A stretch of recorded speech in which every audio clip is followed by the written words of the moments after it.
নমস্কার বন্ধুরা, বাংলার ইনভেস্টর ইউটিউব চ্যানেলে আপনাদের সকলকে স্বাগত জানাই। চ্যানেলে প্রথমবার এসে থাকলে চ্যানেলটা অবশ্যই সাবস্ক্রাইব করে রাখবেন এবং তার সঙ্গে সঙ্গে পাশে থাকা বেল আইকনটিকে অল অবশ্যই সিলেক্ট করে রাখবেন, যাতে করে পরবর্তী ভিডিওগুলোর নোটিফিকেশন আপনাদের কাছে সময় মতো পৌঁছে যায়। যদি দেখেন আজকের দিনে মার্কেট ভালো পারফর্ম করেছে এবং নিফটি ফিফটি আজকের দিনে টোটাল 0.42% বেড়ে বন্ধ হয়েছে এবং সব থেকে ভালো ব্যাপার, আজকে তো 25,000 এই লেভেলটাকে ভেঙে উপরে উঠে গিয়েছিল। দেখতে পাচ্ছেন 25,035.70 পর্যন্ত চলে গিয়েছিল। তবে সেইখানে এই যে তেজি সেটা টিকিয়ে রাখতে পারেনি এবং আজকের দিনের যে লো সেটা হচ্ছে 24,915.05। তো আজকের দিনে এই মার্কেট কিরকম ভালো পারফরমেন্স করার পেছনে কি কারণ রয়েছে? কারণ যদি দেখেন আমেরিকার সঙ্গে ভারতের এই যে ট্রেড ডিল সেটা আবার শুরু হতে পারে, এরকম অনেক সম্ভাবনা কিন্তু সামনে আসছে। এখানে দেখতে পাচ্ছেন US India I trade reset as Trump plans talk with Modi, মানে এই আমেরিকার প্রেসিডেন্ট ডোনাল্ড ট্রাম্প তিনি কিন্তু এই ট্রেড ডিলের ব্যাপারে মোদিজির সঙ্গে কথা বলতে চান। তো এর আগে দেখতে পাচ্ছিলেন ডোনাল্ড ট্রাম্প বলে দিয়েছেন যে ভারত এই যে ট্যারিফ নিয়ে কথা বলছে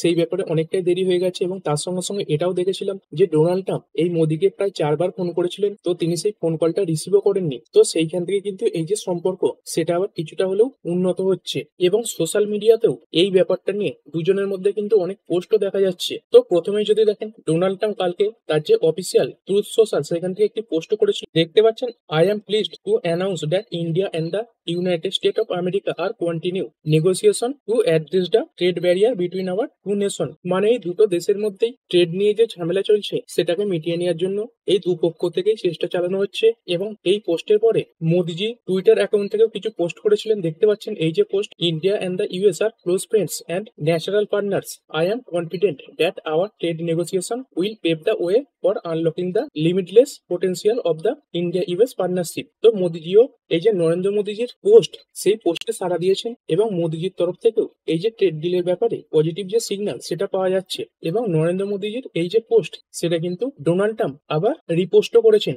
যদি দেখেন এই ডোনাল্ড ট্রাম্পের এই যে ট্রুথ সোশ্যাল অ্যাকাউন্ট, এইখান থেকে মোদিজির এই যে পোস্ট সেটা কিন্তু আবার রিটুইট করা হয়েছে। তো এখান থেকে একটা ধারণা করা যাচ্ছে এই ট্রেড নিয়ে যে ঝামেলা সেটা মিটে যেতে পারে, মানে ভারতের উপর এই যে অতিরিক্ত ট্যারিফ বসানো হয়েছে সেটা হয়তো কিছু আলোচনার পরে কমতে পারে।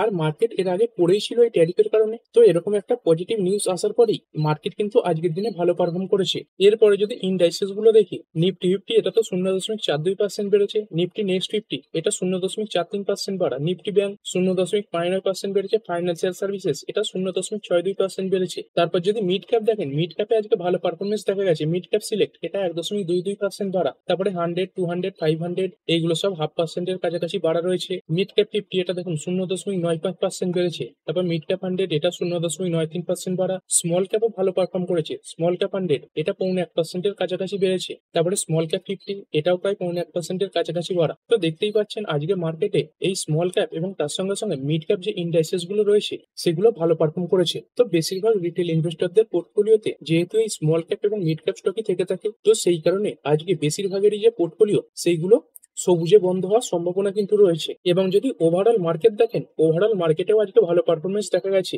এনএসির মধ্যে যে 3,128 খানা স্টক ট্রেড হয়েছে তাদের মধ্যে বেড়েছে 1,833 খানা এবং পড়া শেয়ারের সংখ্যা দেখতে পাচ্ছেন 1,209 খানা, মানে দুটো পড়া শেয়ারের সামনে তিনখানা কিন্তু বাড়া শেয়ারও রয়েছে। আর যদি সেক্টর দেখি, এই নিফটি অটো এই জিএসটি রেট কমাবার পরে এই অটো কোম্পানিগুলো তাদের গাড়ির দাম কমাবার কথা যে ঘোষণা করেছে, তারপরে কোম্পানিগুলো ভালো পারফর্ম করেছিল। তো কিছুদিনে একটা ভালো পারফর্ম করার পরে স্টকগুলোতে কিন্তু কারেকশন আসছে বা প্রফিট বুকিং করা হচ্ছে। তারপরে ফাইন্যান্সিয়াল সার্ভিস এটা 0.85% বেড়েছে, এফএমসিজি এটা 0.64% বেড়েছে। আর গতকাল তো আইটি কোম্পানিগুলো ভালো পারফর্ম করেছিল এবং গতকাল এই আইটি কোম্পানিগুলোর কারণেই, বিশেষ করে ইনফোসিসের কারণেই নিফটি ফিফটি সবুজে বন্ধ হয়েছিল। আর আজকের দিনেও দেখতে পাচ্ছেন বাজারের যে স্টার্ট সেটা কিন্তু এই নিফটি আইটি আজকের দিনে 2.63% বেড়েছে। এবং আজকের দিনে যে নিফটি আইটি বেড়েছে এর পেছনেও কিন্তু একটি বড় কোম্পানিরই কন্ট্রিবিউশন রয়েছে। তারপরে নিফটি মিডিয়া এটা 0.64% পড়েছে, নিফটি মেটাল এটা 0.26% বাড়া, ফার্মা এটা 0.31% বেড়েছে।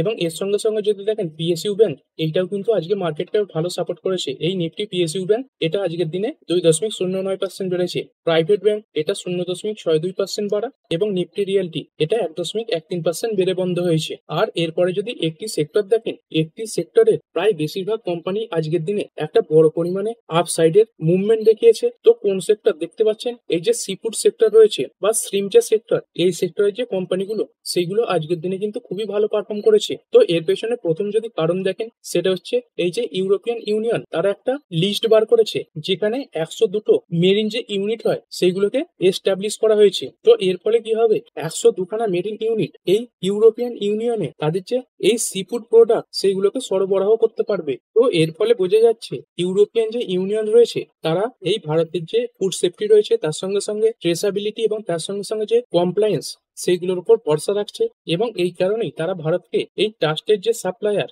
এই হিসাবেও কিন্তু চিহ্নিত করেছে, মানে একজন বিশ্বস্ত সাপ্লায়ার হিসাবেও চিহ্নিত করেছে। আর এর ফলে কি হবে, আমাদের ইন্ডিয়ার যে শ্রিম প্রোডাক্ট গুলো রয়েছে বা সি ফুড প্রোডাক্ট বা ফিশারি প্রোডাক্ট বলতে পারেন, এইগুলো যে এক্সপোর্ট সেইগুলো বাড়বে এবং এর সঙ্গে সঙ্গে কিছু কাজও যুক্ত হবে এবং ফরেন যে আর্নিং সেটাও অনেকটা বাড়বে। এবং এর সঙ্গে সঙ্গে যদি দেখেন জিএসটি 2.0 ঘোষণা হওয়ার পরে এই যে সি ফুড প্রোডাক্ট গুলো রয়েছে তাদের উপর যে জিএসটি সেটা কিন্তু অনেকটাই কমেছে।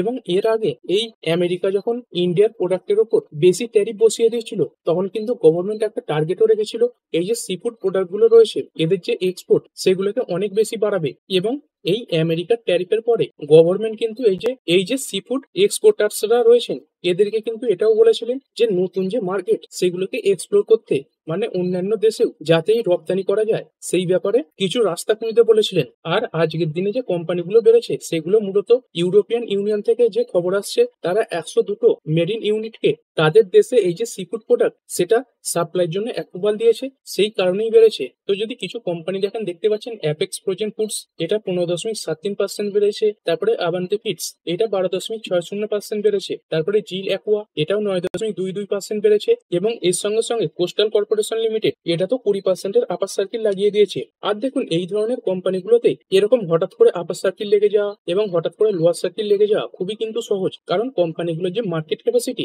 সেগুলো কিন্তু খুবই কম রয়েছে। যদি দেখেন এই যে কোস্টাল কর্পোরেশন এর মার্কেট ক্যাপাসিটি কত দেখতে পাচ্ছেন, মাত্র 251 কোটি টাকা। তারপরে যদি জিল অ্যাকোয়া দেখি এর দেখতে পাচ্ছেন 138 কোটি টাকা, এবং তারই মধ্যে এই যে আভান্তি ফিডস এটা কিন্তু একটু বড় সাইজের কোম্পানি, এটাকে মিড ক্যাপও বলতে পারেন। দেখতে পাচ্ছেন এই মার্কেট ক্যাপাসিটি সেটা আজকের বাড়ার পরে হয়েছে 10,000 কোটির ওপরে। আর একটি যে কোম্পানি নিয়ে আলোচনা করলাম এই যে অ্যাপেক্স প্রোজেন, এরও যে মার্কেট ক্যাপাসিটি এটাও কিন্তু খুব কম, 793 কোটি। তো সেই কারণেই এই খবরে এত বড় মুভমেন্ট কিন্তু লক্ষ্য করা গেছে। এরপরে যদি আরো একটি সেক্টর দেখি এই টেক্সটাইল সেক্টর, এই সেক্টরে কাজ করা কোম্পানিগুলোও বেড়েছে, যেমন ওয়েলস্পুন লিভিং এটা 8.36% বেড়েছে, তারপরে বর্ধমান টেক্সটাইল এটা 7.52% বেড়েছে, এবং এর সঙ্গে সঙ্গে ট্রাইডেন্ট এটা 3.66% বেড়েছে। তো ডোনাল্ড ট্রাম্পের সঙ্গে ভারতের এই যে ট্যারিফ নিয়ে ঝামেলা সেটা কমার সম্ভাবনা দেখা যাচ্ছে, সেই কারণেই কিন্তু এই যে টেক্সটাইল কোম্পানিগুলো রয়েছে এইগুলো আজকের দিনে ভালো পারফর্ম করেছে। আর এরপরে তো আইটি কোম্পানিগুলো ফোকাসে ছিলই, এবং যদি এদের মধ্যে একটি কোম্পানি দেখেন এই Oracle financial services software limited এটা ইন্ডিয়ান মার্কেটে লিস্ট রয়েছে, এটা আজকের দিনে 10.54% বেড়েছে, এবং নিফটি আইটি কে এই কোম্পানিটাই কিন্তু সব থেকে বেশি পুশ দিয়েছে। এবং এর সঙ্গে সঙ্গে যদি দেখেন আমেরিকান মার্কেটে লিস্টেড এই যে ওরাকল কর্প, মানে যেটা ইন্ডিয়ান মার্কেটে যে ওরাকল লিস্ট আছে তার যে পেরেন্ট কোম্পানি সেটাই প্রি মার্কেটে প্রায় 31.68% বেড়েছে। তো এরই যে প্রতিফলন সেটা কিন্তু ইন্ডিয়ান মার্কেটে দেখা যাচ্ছে। তো এই কোম্পানিটা এত বেশি বাড়ার কারণ কি, ইন্ডিয়ান মার্কেটে প্রায় 10%-এর উপরে বেড়েছে, এবং আমেরিকান মার্কেটে দেখতে পাচ্ছেন এই প্রি মার্কেট ওপেনিং এ 31.87% বেড়েছে, এবং বর্তমানে এই যে ট্রেডিং সেটা শুরু হয়েছে 34.93% বেড়েছে। চলুন এর কারণগুলো দেখে নিই। যদি দেখেন এই যে ওয়েপেসেস এদের যে পেরেন্ট কোম্পানিটা রয়েছে যেটা দেখালাম আমেরিকান মার্কেটে লিস্টেড রয়েছে, এদের যে আউটলুক সেটা অত্যন্ত পজিটিভ দিয়েছে, মানে কোম্পানি ভবিষ্যতে কি কি কাজ করতে চলেছে সেই ব্যাপারে খুবই ভালো কমেন্ট্রি দিয়েছে। তো কোম্পানি এটাই আশা করছে পরবর্তী কিছু মাসের মধ্যে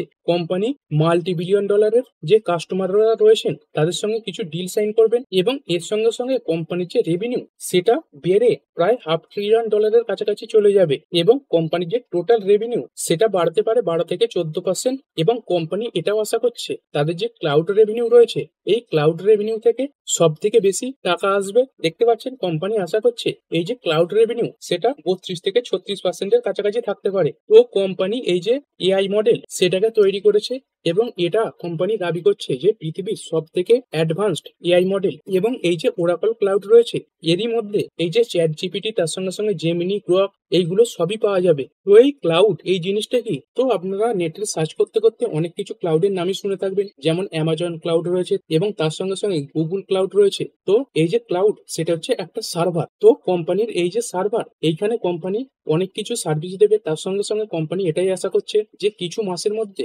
বড় বড় ডিলও পেতে চলেছে এবং কোম্পানি এই ক্লাউডের দিক থেকে বড় রেভিনিউ তৈরি করার চেষ্টাও কিন্তু করছে। তো এসব কারণের জন্যই এই স্টকটা আজকের দিনে ইন্ডিয়ান মার্কেটে 10%-এর ওপরে বেড়েছে এবং এর সঙ্গে সঙ্গে কোফোর্জ লিমিটেড, এইগুলো মিড ক্যাপ সাইজের আইটি কোম্পানি, এটা দেখতে পাচ্ছেন 4.27% বাড়া। তারপরে এলটিআই মিন্ট্রি, এটা 2.29% বেড়েছে এবং এর সঙ্গে সঙ্গে যদি দেখেন টাটা ইলেক্সি, এটা 5.5%-এর কাছাকাছি বেড়েছে। এবং এরপরে যদি কথা বলি ডিফেন্স সেক্টরের কোম্পানিগুলোকে নিয়ে, তো ডিফেন্স সেক্টরের বেশিরভাগ কোম্পানি কিন্তু আজকের দিনে ভালো পারফর্ম করেছে। তো যদি দেখেন দেখতে পাচ্ছেন বিডিএল, এটা 5.5%-এর কাছাকাছি বাড়া। তারপরে জেনটেক, এটা 5%-এর আপার সার্কিল লাগিয়েছে। বেল বেড়েছে 4.58%। তারপরে এমটার টেক, এটা 4.37% বেড়েছে। তো বেশিরভাগই যে কোম্পানি রয়েছে দেখতে পাচ্ছেন জিআরএসি, এটা নেভি সেগমেন্টে রয়েছে 3.19% বাড়া। পরশ ডিফেন্স 3.18%। মাঝগাওডা, এটা 2.83%। তারপরে হ্যালো দেখতে পাচ্ছেন প্রায় 2.5%-এর কাছাকাছি বাড়া রয়েছে। কোচিন শিপইয়ার্ড 1%-এর কাছাকাছি বেড়েছে। তো এই ডিফেন্স সেক্টরের বাড়ার কি কারণ রয়েছে, যদি দেখেন স্টকগুলো টপ লেভেল থেকে অনেকটা নিচেই পড়ে রয়েছে এবং বড় বড় অ্যানালিস্টরা এটা মনে করছে যে কোম্পানিগুলোর কাছে যে অর্ডার রয়েছে সেগুলো কোম্পানি এবার থেকে ডেলিভারি করতে শুরু করবে। তো এর ফলে কি হবে, ডেলিভারির পরে যে পেমেন্ট পাবে সেটা কিন্তু কোম্পানিগুলোর যে পরবর্তী রেজাল্ট সেগুলোতে দেখা যাবে। এরপরে যদি দেখেন একটি কোম্পানি মার্কেট চলাকালীনই হঠাৎ করে প্রায় 17-18%-এর কাছাকাছি পড়ে গিয়েছিল। যদি ওপেনিং থেকে দেখেন প্রায় 19%-এর কাছাকাছি ডাউন দেখতে পাবেন। তো কোম্পানিটার নাম দেখতে পাচ্ছেন কার্টেড টেক লিমিটেড। তো এই কোম্পানির কি কাজ, তো দেখতে পাচ্ছেন এই কোম্পানিটা গাড়ি সংক্রান্ত যে বিজনেস সেগুলো করে থাকে। তো এই কোম্পানির আন্ডারে অনেক ব্র্যান্ড রয়েছে, যেমন দেখতে পাচ্ছেন কারবালে রয়েছে, তারপরে কার্টেড রয়েছে, তারপরে শ্রীরাম অটোমল রয়েছে, বাইক বালে রয়েছে, তারপরে কার্টেড এক্সচেঞ্জ। তো নাম দেখেই বুঝতে পাচ্ছেন এই কোম্পানিটা গাড়ি বিক্রির যে বিজনেস তার সঙ্গে যুক্ত রয়েছে। তো কোম্পানি নতুন এবং তার সঙ্গে সঙ্গে সেকেন্ড হ্যান্ড যে গাড়ি রয়েছে সেইগুলোর ব্যাপারে বিজনেস করে থাকে। তো এই কোম্পানির কাজ কি, এই কোম্পানির কাজ হলো বড় বড় ভেহিকেলস এর যে ডিলাররা রয়েছে এবং তার সঙ্গে সঙ্গে যারা সেই গাড়ি কিনবে বা কাস্টমার, তাদের মধ্যে একটা যোগসূত্র তৈরি করে। তো আপনি এদের যে ওয়েবসাইট রয়েছে এদের মাধ্যমে এই যে গাড়ির বিষয়ে বিভিন্ন জিনিস দেখতে পাবেন। আর এই কোম্পানিটা আজকের দিনে কেন পড়লো, যদি দেখেন একটি বড় ব্রোকার এই স্টকটাকে ডাউনগ্রেড করে দিয়েছে। দেখতে পাচ্ছেন এই যে জেএম ফাইন্যান্সিয়াল, এই যে ব্রোকারটা রয়েছে, এরা এই স্টকটাকে ডাউনগ্রেড করেছে এবং তার সঙ্গে সঙ্গে সেল রেটিংও দিয়েছে। যদি দেখেন এর আগের দিনে স্টকটা বন্ধ হয়েছিল 2737.40 টাকা। তো এরপরে জেএম ফাইন্যান্সিয়াল এই স্টকটার টার্গেট দিয়েছিল 2350 টাকা, যেটা এর আগের দিনের ক্লোজিং প্রাইস থেকে প্রায় 14% নিচে। তো এত বড় একটা ডাউন সাইডের টার্গেটের কারণে স্টকটা আজকের দিনে প্রায় 18-19%-এর কাছাকাছি পড়েছিল। যদিও পরে বোটম লেভেল থেকে কিছুটা রিকভারিও করেছে, প্রায় 10%-এর কাছাকাছি রিকভারিও করেছে। তো এরপর কোম্পানি কি বলছে, কোম্পানি বলছে এই ব্যাপারে চিন্তার কোনো কারণ নেই। তাদের ওয়েবসাইটে কাস্টমারদের যে ভিজিট সেটা 25% বেড়েছে এবং কোম্পানি আশা করছে এই জিএসটি কাটের ফলে এবং সামনে যে ফেস্টিভ্যাল সিজন আসতে চলেছে তার কারণে কোম্পানির যে রেভিনিউ সেটা কিন্তু বাড়বে। এরপরে আরো কিছু স্টক পড়েছে, এই জেএম ফাইন্যান্সিয়াল, এটা 7.61% পড়েছে। তারপরে যদি কথা বলি ব্রেনবিস সলিউশন বা ফার্স্ট ক্রাই, এটা 4.70% পড়া। তারপরে বিএসসি লিমিটেড, এটা 3.45% পড়েছে। তো এই বিএসসি লিমিটেড এর পড়ার পেছনে কি কারণ রয়েছে, আগামীকাল সেন্সেক্স এর এক্সপায়ারি রয়েছে। তো এবার থেকে এই যে সেন্সেক্স এর এক্সপায়ারি সেটা কিন্তু বৃহস্পতিবার দিনেই হবে। তো সেটাও একটা কারণ এবং তার সঙ্গে সঙ্গে যদি দেখেন স্টকটা গত 7-8 দিনে একটা ভালো পারফরমেন্সও দেখিয়েছিল। তো তারপরে কিছুটা প্রফিট বুকিংও আসছে। তারপরে সুইগি লিমিটেড, এটা 2.60% পড়া। কোহেন্স লাইফ সায়েন্সেস লিমিটেড, এটা 2.87% পড়েছে। টিবিওটেক, এটা 2.30% পড়েছে এবং এর সঙ্গে সঙ্গে এসকট কুবোটা, এটাও 2.26% পড়েছে। তো কোন স্টকগুলো বেড়েছে, তো আগেই বলেছিলাম এই জেন টেকনোলজি, এটা ডিফেন্স সেক্টরে কাজ করে এবং ডিফেন্স সেক্টরের কোম্পানিগুলো আজকের দিনে ভালো পারফর্ম করেছে। দেখতে পাচ্ছেন 5%-এর আপার সার্কিল লাগিয়েছে। তারপরে এলিকন ইঞ্জিনিয়ারিং, এটাও 7% বেড়েছে। ইন্টারন্যাশনাল গ্যামোলজিক্যাল ইন্স ইন্ডিয়া লিমিটেড বা আইজিআইএল, এটা 7.23% বাড়া রয়েছে। তারপরে আপার ইন্ডাস্ট্রিজ লিমিটেড, এটা 6.54% বাড়া। তারপরে যদি কথা বলি ওয়ারে এনার্জিজ লিমিটেড, এটা 6.29% বেড়েছে। তো এই ট্যারিফ নিয়ে যে কিছু সমাধান আসতে পারে, তো এই কারণেই ওয়ারে এনার্জিস এই স্টকটা কিন্তু বেড়েছে। তারপরে জেনসার টেকনোলজিস, এটা 5.85% বাড়া। আর এরপরে একটি company Vikram solar limited, limited এটাও দেখতে পাচ্ছেন 4.77% বেড়েছে। তো কোম্পানির যে কোয়ার্টার ওয়ানের রেজাল্ট সেটা গতকাল এসেছিল এবং কোম্পানির কোয়ার্টার ওয়ানে এই যে নেট প্রফিট সেটা ইয়ার অন ইয়ার 484% বেড়েছে। তো একটা সলিড জাম্প দেখা গেছে এবং সেই কারণে স্টকটাও আজকের দিনে ভালো পারফর্ম করেছে। এরপরে যদি কথা বলি কোটাক মাহিন্দ্রা ব্যাংক লিমিটেড, এই স্টকটা আজকের দিনে 0.64% বেড়ে বন্ধ হয়েছে এবং এই স্টকটাতে আজকে কিন্তু একটা বড় ব্লক ডিলও হয়েছে। যদি দেখেন এই যে সুমিতোমো মিৎসুই এই যে ব্যাংকটা রয়েছে জাপানের ব্যাংক, তারাই কোটাক মাহিন্দ্রা থেকে তাদের সম্পূর্ণ যে স্টেক সেটা বিক্রি করে দিয়ে বেরিয়ে গেছে। তো এই কোম্পানিতে কত ফ্লোর প্রাইসে এই স্টেক বিক্রি হয়েছে দেখতে পাচ্ছেন 1880 টাকার এই যে এতেই কিন্তু এই স্টেক বিক্রি হয়েছে। আর স্টকটা এর আগের দিনে কতই বন্ধ হয়েছিল? এর আগের দিনে 1960 টাকায় বন্ধ হয়েছিল। তো দেখতে পাচ্ছেন অনেকটা ডিসকাউন্টেই এই যে ব্লক ডিল সেটা হয়েছিল। তা সত্ত্বেও স্টকটা কেন পড়লো না, সামান্য বেড়েই বন্ধ হয়েছে। চলুন সেটাও দেখে নিই। যদি দেখেন এই যে সুমিতোমো মিৎসুই, এরা কিন্তু এর আগে বারবার বলছিল যে এই কোম্পানি থেকে তাদের যে স্টেক রয়েছে সেটা সম্পূর্ণ বিক্রি করে দিয়ে বেরিয়ে যাবে। তো যখন কোনো ইনভেস্টর বারবার বলে যে কোনো স্টকে বিক্রি করে বেরিয়ে যাব, প্রথম প্রথম কিন্তু সেই স্টকে নেগেটিভ সেন্টিমেন্ট তৈরি হয় এবং কোনো ইনভেস্টর যখন পুরোপুরিভাবে স্টেক বিক্রি করে দিয়ে বেরিয়ে যাচ্ছে যারা আগে বারবার বলছিল, তো এর ফলে কি হয়, মার্কেটে একটা ক্লিয়ারিটি আসে, মানে এরপরে এদের তরফ থেকে বিক্রির যে সম্ভাবনা সেটা কিন্তু আর থাকলো না। তো এই যে ব্লক ডিল হয়েছে এর মাধ্যমে জাপানের এই যে সুমিতোমো মিৎসুই ব্যাংকটা রয়েছে তারা সম্ভবত তাদের 1.65% স্টেক বিক্রি করে দিয়েছে। এরপরে যদি কথা বলি আজকের দিনে এই আগস্ট মাসের মিউচুয়াল ফান্ডের যে ইনভেস্টমেন্টের ডেটা সেটা সামনে এসেছে, মানে মিউচুয়াল ফান্ডে কত পরিমাণে টাকা ঢুকলো, কত পরিমাণে টাকা বেরোলো, তারপর কোন কোন ফান্ডে কিরকম টাকার ইনফ্লো এলো বা কোন ফান্ড থেকে মানুষ তাদের টাকা বের করে নিল, সেই যে তথ্য সেটা সামনে এসেছে। তো চলুন সেটা ডিটেলসে জেনে নেবো। তো প্রথমে যদি দেখেন এই যে ইকুইটি ফান্ডে ইনফ্লো সেটা কিন্তু 22% পর্যন্ত পড়ে গিয়েছে। তো যেহেতু দেখতে পাচ্ছেন মার্কেট এখন কিছুটা প্রেসারের মধ্যে রয়েছে, তো সেই কারণে কিন্তু অনেকেই এই যে ইকুইটি ফান্ড সেটা থেকে তাদের যে ক্যাপিটাল সেটা বের করে নিচ্ছে। আর এই 22% ডাউন হয়ে যাওয়ার পরেও এই যে ইকুইটি ফান্ডের ইনফ্লো সেটা আছে 33,430 কোটি টাকা। আর জুলাই মাসে এই ডেটা কত ছিল দেখতে পাচ্ছেন, জুলাই মাসে এই ডেটা ছিল 42,702 কোটি টাকা। এবং তারপরে যদি সিপের ইনফ্লো দেখি, সিপের ইনফ্লো দাঁড়িয়েছে 28,265 কোটি টাকা। তো সিপের দিক থেকে কিন্তু সেরকম কোনো প্রেসার লক্ষ্য করা যাচ্ছে না। সিপের এই যে ইনফ্লো সেটা কিন্তু ভালো জায়গাতে রয়েছে, তবে যদি এর আগের মাসের তুলনায় কম্পেয়ার করেন তাহলে সামান্য পড়েছে। এর আগের মাসে ইনফ্লো কত ছিল, এই জুলাই মাসে দেখতে পাচ্ছেন ইনফ্লো ছিল 28,464 কোটি টাকা। তো সেখান থেকে প্রায় 200 কোটির কাছাকাছি এই যে সিপ সেটা কমেছে। তবে যদি কিছু মাস আগে থেকে তুলনা করেন তাহলে কিন্তু এই যে সিপ সেটা কিন্তু এখনো হাইস্ট জায়গাতেই রয়েছে। আর যদি আরো একটু ডিটেলসে দেখি তো দেখতে পাচ্ছেন গত কয়েকদিনে গোল্ডের যে দাম সেটা কিন্তু প্রায় আকাশ ছোঁয়া হয়ে গেছে। আর মানুষের কিন্তু এটাই একটা স্বাভাবিক বৈশিষ্ট্য যে যখন কোনো জিনিস বাড়ছে তার প্রতি তাদের ইন্টারেস্ট তৈরি হয়। তো দেখতে পাচ্ছেন সেই কারণে গোল্ডের যে ইটিএফ এতে যে ইনফ্লো সেটা 74% পর্যন্ত বেড়ে গেছে। আর তারপর যদি ক্যাপ অনুযায়ী দেখি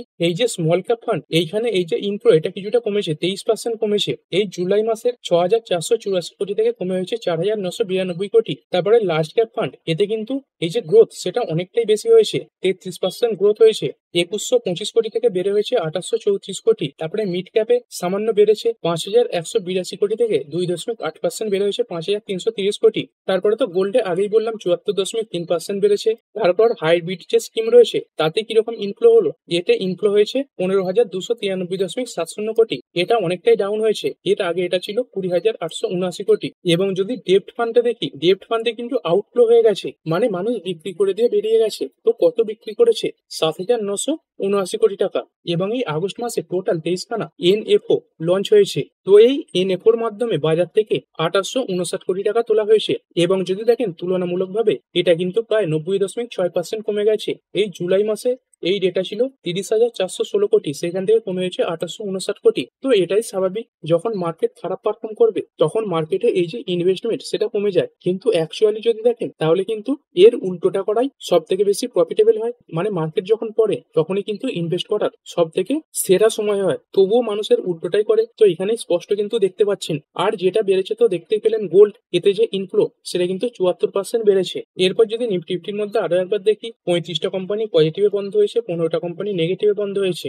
আর কোনগুলো বাড়লো দেখতেই পাচ্ছেন, বাড়া শেয়ারের প্রথমে রয়েছে বেল 4.58% বেড়েছে। তারপরে উইপ্রো এটা 2.63% বেড়েছে। এইচসিএল টেক 2.60% বাড়া। এইচডিএফসি লাইফ এটা বেড়েছে 2.21%। তারপরে বাজাজ ফাইন্যান্স এটা 2.01% বেড়েছে। আর কোনগুলো পড়লো, পড়া শেয়ারের মধ্যে যদি দেখি মাহিন্দ্রা অ্যান্ড মাহিন্দ্রা রয়েছে 2.36% পড়েছে। তারপরে বাজাজ অটো এটা 1.60% পড়েছে। মারুতি এটা 1.5% পড়া। হিরো মোটোকর্প এটা 1.45% পড়া। এবং এবং আইচার মোটর এটা 0.81% পড়া, এবং এরপরেও কিছু অটো সেক্টরের কোম্পানি দেখতে পাচ্ছেন টাটা মোটরস এটা 0.75% পড়া। তো দেখতে পাচ্ছেন টপ যে 5টা কোম্পানি লুজার হয়েছে সেগুলো কিন্তু সবই এই অটো সেক্টর থেকে বিলং করছে। মানে সব অটো কোম্পানিতেই প্রফিট বুকিং এসেছে এরকমটা নয় যে কোনো একটা শেয়ার বিশেষ খবরের কারণে পড়ে গেছে। তো এই ভিডিওটা এখানেই শেষ করছি, পরবর্তী ভিডিওতে আরো কিছু স্টক স্পেসিফিক আলোচনা করা হবে। তো ঠিক আছে বন্ধুরা, আশা করছি ভিডিওটা আপনাদের ভালো লেগেছে। আপনি চাইলে এটাকে লাইক এবং শেয়ার করতে পারেন। আর শেয়ার মার্কেট সংক্রান্ত ডেইলি নিউজ আপডেট পেতে চ্যানেলটা সাবস্ক্রাইব করে রাখবেন এবং পাশে থাকা বেল আইকনটি টিপে